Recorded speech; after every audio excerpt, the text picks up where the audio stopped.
how do you kind of create goals for yourself? Yeah, for me, it's what's my main thing? What's my one thing? And this is something, like I said, this year, and my coach last year was like, Jesse, knock it off. Stop Yeah. pivoting. Because I was like, oh, the Growth House here. And then I got, Hollywood hit me up about doing a TV show on Growth House. I'm like, oh, what's this? Right. And I went down that rabbit hole and I was like, oh, they're trying to turn it into Jersey Shore for entrepreneurs. I'm like, no, I'm good. So I have all these, and that's the thing. Once you do have something where people see, you're going to have all these opportunities thrown at you. And I'll just be transparent. Last year was a year that I was very stagnant because I had so much thrown at me. I didn't know how to handle it that I ended up doing nothing. Yeah. And so for me, it's like, all right, what's my one thing? What's my main focus? So even right now, if someone's like showing me all these deals, I'm like, hey guys, I'm actually not buying at this moment. My main focus is growing our community. We have a community of people who are basically in the position that I was in. 6 figures working in corporate America. They have 1 or 2 houses already. They're looking to scale to get out. And they know $300 per month on a rental is not going to get them there. So how do they do that? And I have, tons of mentors and coaches that I bring in, have these masterminds that we hold twice a year. I say all that to say is that now I know my metrics for my community. For me, it's getting on social media. It's me guesting on podcasts. So I have certain numbers that I need to hit every single week. This is how many reels I have to post. This is how many podcasts I have to guest on. And so that's how I set my goals now. Yeah, no, that makes total sense. I'm with you too. I kind of bounced around a little bit and before, and I still do that today. Because the other thing, and this is, I think a lot of people go through this too. So I'm asking, like, how do you think about your end goal? Because for me, like originally, everyone's goal is like 10 grand a month, not have to have a job. That's the end goal. Then once you do it, you're like, this is great, but not nearly enough. And then you just keep on putting I feel that. Yeah. And then you get to a point where you're like, shoot, I didn't even think about these goals before. Now I'm here.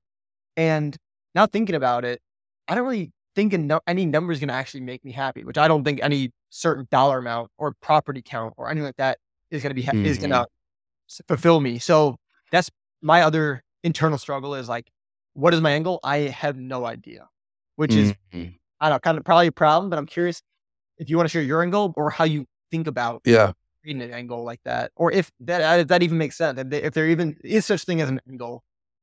Yeah, that's a great question. I think I have a mission and a purpose with what I'm building. I want to help 100 people get financially free in the next 12 months.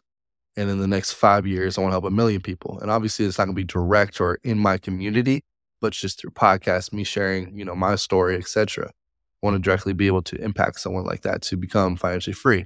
But a couple things that you touched on, even 10 grand a month, guys, once you get there, yes, you now have the freedom to do a lot of things, especially if you don't live in a super expensive city, but it's not that much money. Like, I think we might have talked about it. I would say 300 is the new 100K with inflation, especially with rates. Like, it's hard to go buy a property if you're only making $100,000. Yeah. So I hit that. I hit that last year. I was like, dang, this is like my goal. I thought financial freedom was the end. But my friend Brian said on a podcast recently with Brandon Turner, he was like, financial freedom is the start of the journey. Yeah. And I really love that because that put my mind in a different perspective where I'm like, at 28, when I hit that, it's not the end of my journey. Now it's fun. Now I get to play to win, not play not to lose. So to go back and tie it in with your end goal question, the mission and purpose is there. But I don't have a unit count, which I'm not a fan of unit count because like I said, I'm more highest and best use.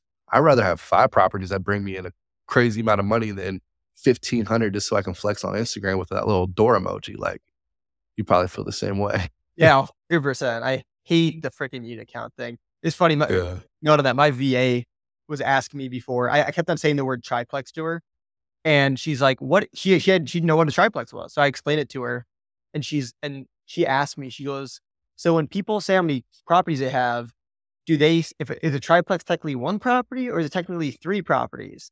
I'm like, it's funny you ask that because whenever someone asks me, like, I have 3 properties. Yes, one of them is a triplex, but I'm not like 3 properties, 6 or 5 doors or whatever the count is. Like, I don't care. I'm like, how much money are those things bringing you? That's all I care about. So just funny. At the end of the day, I got 13 doors in 2 houses. Yeah. It's like, are we counting windows and Yeah, bathrooms exactly. and Yeah, bedroom square? closets too. Yeah, exactly. That's funny though. So for going back to like the end goal question, you're saying that for Mhm. you, like just like the purpose and the mission is the main thing driving you. Like, that's what. Yeah, 100% right now. I mean, we have, I guess, an end goal, I guess. Ah, man, that's a great question. And that's probably something that I want to get more clarity on. I think the end goal will be a goal that will then have another end goal. Right, Like you right. said, there's never going to be an end goal where I'm like, I'm completely content and satisfied. Yeah. Like I think Ed Milet says it's blissful dissatisfaction. And I love that because at the end of the day, as someone who's ambitious, there's never going to be a time where we don't want to strive to get better, become a better version of ourselves, whether that's in business, whether that's in personal, fitness, whatever it is. And so I'm always going to be someone, and I think everyone should have this. They're trying to chase some goal. Yeah. Like there's got to be something in your life to fulfill you and give you purpose. For the growth house, like the actual living in the homes, I really want to have 2 or 3 of these in each major entrepreneurial city, usually probably next to one of the major universities, because I want this to be the breeding ground, the fostering of those next up and coming startups, up and coming people who are getting into real estate. And so we have 3 of these now in Arizona. And Cool. then next year, I kind of want a flagship one. So I want like a multi-million-dollar property. And I'll probably live in it too, because might as well. That will be my next house hack, a multi-million-dollar house hack. I'll keep you updated on that one. Cool. And then from there, kind of build a team and expand. And I'm talking to a couple different people to kind of understand the approach. How do we scale this? Because that's another thing for me was how do I scale this business model? Yeah, totally.